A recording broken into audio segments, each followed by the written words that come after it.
Itoophiyaa keessatti nama ofitti dhiyeechanii wajjin jiraachuunis baay'ee ulfaata.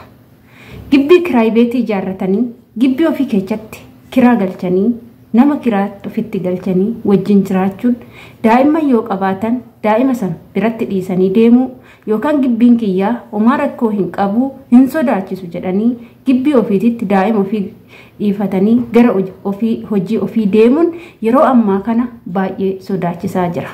Mee viidiyoo tokko daawwanne walitti deebina.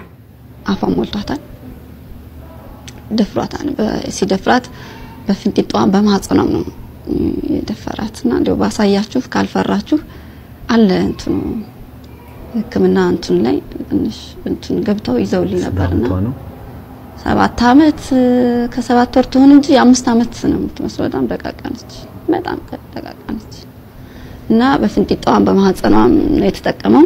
ማጽናም አከማ አርግተን ሃቲ ኩኒ ዳይማ ወጋሸኒ ጀላ ጉዴደኒ አጀሰን ባዬ ቦዋ ጅርት ባዬ ሚማን ጠረጋቻ ጅርት ነሞኒ ቶኮ ቶኮሞ ቪዲዮ ነምኒ ዮ ገዲ ዲሱ ቪዲዮ ነመሰኒ ኦሶ ሂንዳወቲን ኦሶ ጀልቀባ ፊ ጡሙራ ቪዲዮ ሰኔ ኦሶ ሂንበሪን ሙደምተኒ ኦዱዳ ጀርጀርተንስ ኦፌ ገዳ ሜ ቪዲዮ ጫልቱ ቲክቶክ ራ ነምኒ ወላልተኒ ጅርተኒ ሜ ቪዲዮ ጫልቱ ደገፈኒ ወልቲ ዴቢና ከሌላ ወንድ ወልደሽ በተለይ ሴት ልጅ ወልደሽ ሌላ ወንድ የምታገቢ ሴት ቂጥሽ አርፎ መቀመጥ አይችልም። እጻን ልጅሽን ሴት ልጅሽን ይዘሽ መቀመጥ አይችም። እናትና አባትሽን ቤት እንደዚህ እጻን ልጅም ታስገድላላችሁ ማለት ነው። የእንጀራ አባት ነው። የእንጀራ እናት ናት። ደምና አጥንትሽ አይደለችም። አይደለም በቃ ሁለቱ ማሬ እጻን ልጅሽን ይዘሽ ማሳደጋችን ጡሙሬ ወልቲ ዴብኔራ ጀልቀባ ረtti kan irra dubbachuu barbaadu isheetana jechuudha. Haadha miidhamtoo sontaan isheetanaadha. Yeroo tokko oduudha jarjarra jechuudha. Oduudha jarjaruuni wanta tokko yoo argan wanti kun akkam jedhanii wanta san adda baafatanii dubbachuunis namarraa bareeda. Amma caaltuun akka jechaa jirtutti akkuma dhageessan kanaadha. Isheeni akka nama biraa abbaa biddeenaa biraatti heerumte daa'imti kun abbaan biddeenaa gudede ajjeesetti dubbachaa jirti. Akka inni ishiin isa jaalatte abbaa duraa san hiitte isa lammataatti heerumte daa'imti kun immoo kan abbaa biraa ta'e haala saniin dubbachaa jirti. Garuu dubbiin akkasii miti jechuudha. Haati keenya kun dhirsa biraatti sin heerumne daa'imtis kan abbaa biraatii miti jechuudha. Garuu caaltuun hin hubanne yeroo waa dubbattan sirritti waan san hubadhaati erga xumurtanii booda dubbadhaa malee akkuma isinitti fakkaatetti muddamtanii waanuma isinitti fakkaate daftanii fuula miidiyaatitti viidiyoo isinitti fakkaate kana maxxansinaa isiniin jechuu jaaladha. Yeroo ammaa kana obboleettiin teenya haati teenya kan irratti viidiyoo ishii sammuu ishii tuqu irratti hojjechuu osoo hin taane yeroo ammaa kana ishiin baay'ee dhukkuba cimaa keessa jirti waan ta'eef namni cinaa dhaabbachuu barbaachisa. Innillee warroonni afaan amaaraa hin beekne gara afaan oromootitti isinii hiikee viidiyoo kana isinii hojjechuuf gara kichaan dhufe akkas ture. Isheen tuni daa'imte ishee kuni daa'ima waggaa 7 garuu qacaacadha daa'ima waggaa 5 fakkaatti jette. Haati tun immoo hojii qabdi. Daa'ima isaanii kana abbuma wajjin guddifachaa jiru. Hojii ishee deemti jechuudha. Yeroo hundumaa sarraatinyaa mataa ishee qabdi. Inna gibbiin ishii kun immoo gibbiin qabdi kiraayibeetii qabdi mana kiraa jechuudha.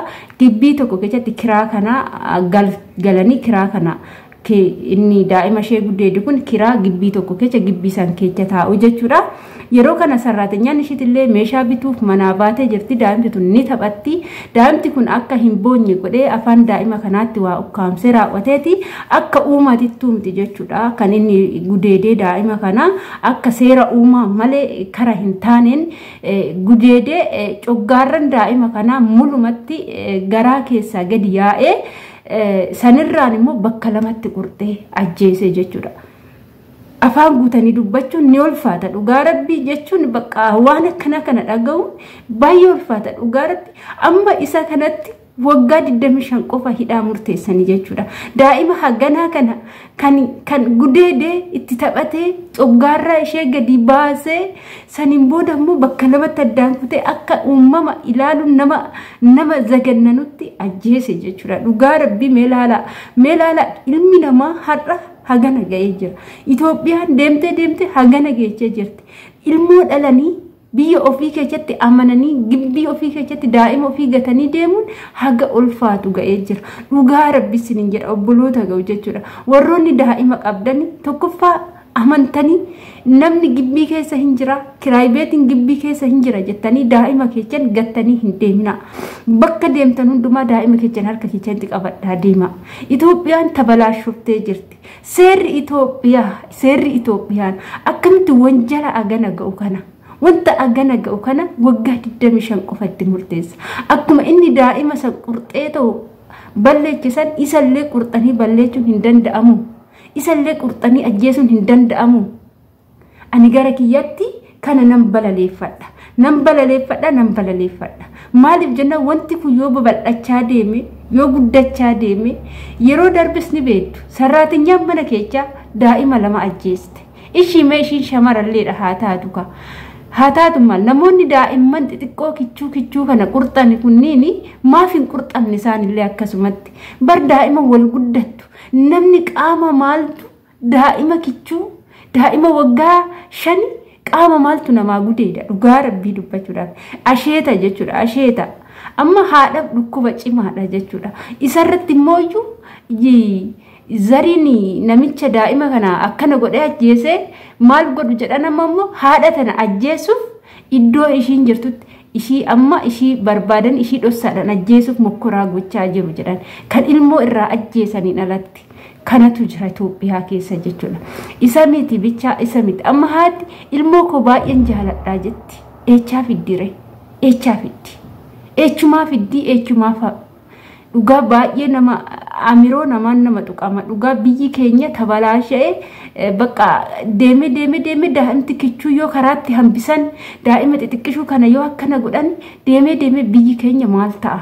Maaltu dhufaa deema? Maaltu ta'aa jira biyya keenya keessatti? Maaltu ta'aa jira daa'ima kichuu kana yoo akkana godhan? Bakka daa'ima fi dhalanii daa'ima fi gatanii biraa zoor jechuun hin jiru jechuudha.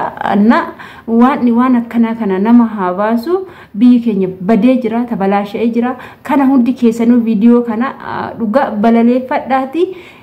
Wanta akkanaa kana seerri bakka hidhaa waggaa 25 osoo hin taane bakka akka biyya seerota biyya ormaa kana maaliif hin ajjeefamne dhugaa namichi kun addabaabaatti ba'ee ajjeesamuu qaba. Warroota waan hojjenne warroota waan hin balleessine miskiinota dirreetti baasanii ijoollee baay'ee argitanii jirtu. Waanuma xiqqoo dubbattan jedhanii dirreetti baasanii ijoollee akkasitti ajjeesanii jiru. Kana maaf akkasi hin goone? Warroota wanjala agana ga'u warroota hojjetanii maaliif dirreetti baasanii lammata wanti kun uummanni akka sodaatu dhaloonni akka sodaatu lammata wanti kun deddeebi'ee akka dhufne maaf akkasi hin goone? Maaliif amma hidhaa waggaa 25 achitti ni qallabamaa tokkoffaa torbani sangaatu qalamaaf warroota mana hidhaa jira yoo warroonni hidhame warri beektani jechuudha. Akkasumas immoo isaan mo'aa garagaraa baratanii keessaa bahu namoonni baay'een naannoo keenya hidhamanii yeroo baay'een argaa jechuudha duraanii isaan mo'aa garagaraa baratanii fakkeenyaaf jirbii fo'uudhaan gaabii dha'uudhaan akkasumas immoo torbeedhaan waan qalamuuf aga sangaa ga'aniiti achi keessaa gadi ba'u jechuudha. Kana jechuun immoo mana hidhaatti galchanii qallabuu jechuudha. Kuni yakkee agana ga'u hojjetame wanjalli agana ga'u hojjetame mana hidhaatti qallabuun anaaf jechuudha. Ana biratti fudhatama hin qabu siruma jechuudha. Siruma fudhatama hin qabu. Sinin jedha obboloota koo yoonni yaada kiyyarratti dogongoree jira immoo dhiifama guddaa naa godhaa jecha video kana hanga xumuraa dhaggeeffadhaati yaada keessan irratti kennaa sinin hunduu sinin jecha hanga video biraatiin walitti deebinutti immoo turtii